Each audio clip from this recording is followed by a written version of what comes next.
Kwa majina ni Boniface Mule ambaye ni Deputy Director kwa Department ya State Department of Housing and Urban Development. Tumekuwa hapa leo West Pokot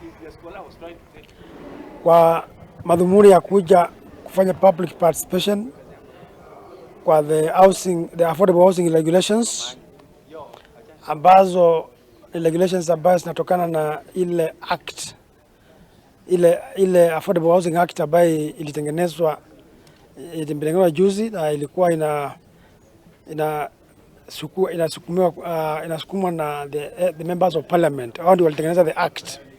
Na pengine kama kuna shamba yoyote ambaye ni ya umma ambaye imenyakuliwa na mtu,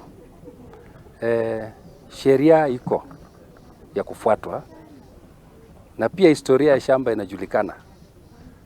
Shamba yote ambayo ilitengewa umma lazima irudi kwa umma.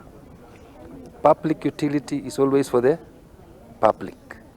Kwa hivyo mtu yote ambaye anaishi kwa public utility or public land, regardless of time, kwa muda gani, jua tu serikali inakuja kurejesha.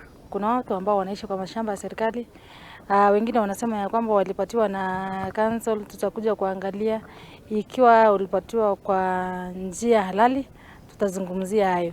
Na kuna wale ambao waliona kulikuwa tu na nafasi hapo, wakaanza kujenga na wakaanza kukaa.